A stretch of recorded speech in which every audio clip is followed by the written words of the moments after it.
Kalau ditanya tentang siapa yang bikin dunia makin kacau pasca agresi habis-habisan Hamas ke Israel dan begitu pula sebaliknya, halayak awam mungkin menuduh Amerika Serikat sebagai dalangnya.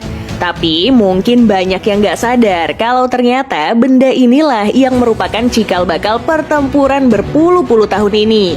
Benda ini bukan secari kertas biasa, melainkan merupakan deklarasi Balfour. Deklarasi Balfour adalah janji publik yang dikeluarkan oleh pemerintah Inggris pada 2 November 1917 yang dimana mendukung pembentukan rumah nasional bagi orang Yahudi di Palestina. Dari situ aja udah agak ambigu ya. Janji ini yang disampaikan dalam bentuk surat oleh Menteri Luar Negeri Inggris saat itu, Arthur Balfour, kepada Lionel Walter Rothschild, seorang tokoh komunitas Yahudi Inggris, telah menjadi titik kontroversial dalam sejarah modern dunia Arab dan sudah membingungkan para sejarawan selama beberapa dekade. Deklarasi ini dianggap sebagai salah satu faktor yang mempercepat peristiwa Nakba pada tahun 1948, di mana lebih dari 750.000 warga Palestina dipaksa mengungsi dari tanah air mereka oleh kelompok bersenjata Zionis yang dilatih oleh Inggris. Ini menurut sejarawan loh ya, bukan kita yang bikin statement gak bersadar.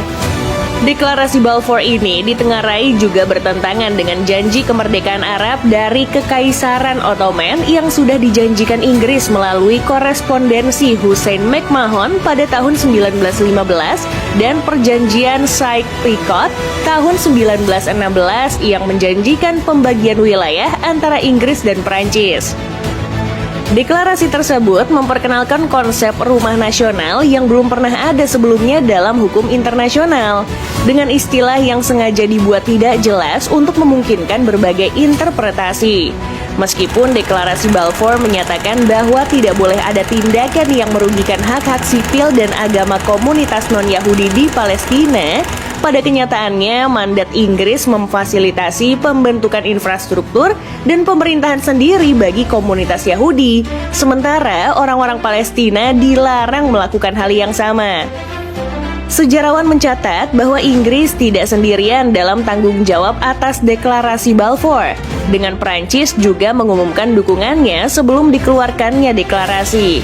Akhirnya, kebijakan ini membuka jalan bagi pendirian negara Israel pada tahun 1948 yang menandai awal dari konflik berkepanjangan di kawasan tersebut. Secara teoritis, karena yang ngeluarin statement ini adalah bagian dari pemerintahan United Kingdom alias Inggris saat itu, ya idealnya mereka lah yang bertanggung jawab. Apalagi setelah korban berjatuhan dan bergelimpangan sejak belasan tahun silam. Belum lagi, Inggris adalah salah satu negara yang punya power di tatanan dunia. Bukan hal yang sulit untuk bikin statement pemicu perdamaian. Ya memang, Menteri Luar Negeri mereka sedikit banyak sudah merilis pernyataan yang mendukung kemerdekaan untuk kedua pihak. Kalaupun jalur diplomasi masih nggak begitu menolong, di atas kertas kekuatan militer Inggris juga luar biasa. Gertak sekali, Timur Tengah bisa kicep. Penopang utama kekuatan militer Inggris didukung oleh kekuatan personel militer mereka. Dari segi jumlah, personel militer Inggris memiliki total 231.000 personel yang terbagi dengan 194.000 personel aktif dan 37.000 personel cadangan. Jumlah ini mencakup 0,3% dari total populasi negara tersebut yang mencapai 67,7 juta jiwa. Menariknya, jumlah pasukan yang terdengar sedikit ini sebenarnya bukan tanpa alasan, karena Inggris memberlakukan wajib militer ke seluruh penduduknya.